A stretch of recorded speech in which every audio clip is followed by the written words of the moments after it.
Hi అండి, అందరికీ నమస్కారం. అందరూ ఎలా ఉన్నారు? నేను చాలా బాగున్నాను. ఏంటండి ఈరోజు మా ఇంట్లో మధ్యాహ్నం వంటకి ఏం చేస్తున్నానో చూపిస్తాను రండి. దొండకాయ అన్నమాట.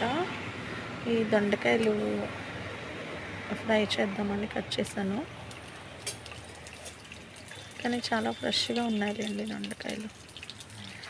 సరే, కట్ చేసిన తర్వాత ఎక్కువైపోతాయేమో అనుకున్నా. సరే అని చెప్పి సడన్గా దొండకాయ పచ్చడి కూడా గుర్తుకొచ్చింది. సరే అని చెప్పేసి ఒక గుప్పెడు దొండకాయలు తీసి పక్కన పెట్టేసి కొంచెం దొండకాయ పల్లి చట్నీ చేద్దామని.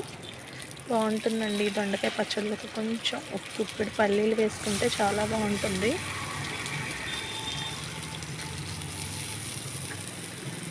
ఇదిగోండి, ఇందులోకి ఒక టీ స్పూన్ జీలకర్ర కూడా వేసేసుకొని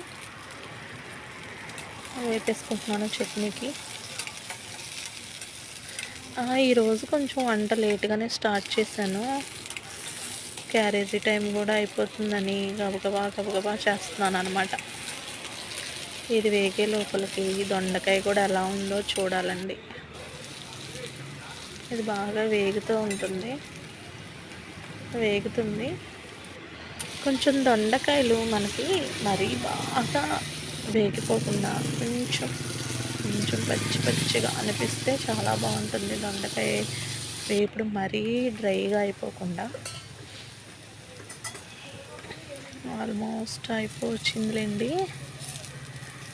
ఇది కూడా వేగిపోతుంది. ఇంకేంటండి మీ ఇంట్లో ఇవాళ లంచ్కి ఏం చేశారు ఏంటి కామెంట్ చేయండి ఫ్రెండ్స్. నా వీడియోస్ చూస్తున్నారు కానీ లైక్ చేయడం లేదు, సపోర్ట్ చేయడం లేదు. ప్లీజ్ ఫ్రెండ్స్, నా వీడియోస్ మీకు నచ్చితే కనుక ప్లీజ్ సపోర్ట్ చేసి లైక్ చేసి కామెంట్ చేయండి ఫ్రెండ్స్. ఇది చల్లారిపోయింది, మిక్సీ పట్టేస్తే చట్నీ ఆల్మోస్ట్ అయిపోయినట్టే. ఓకేనా friends, thank you for watching.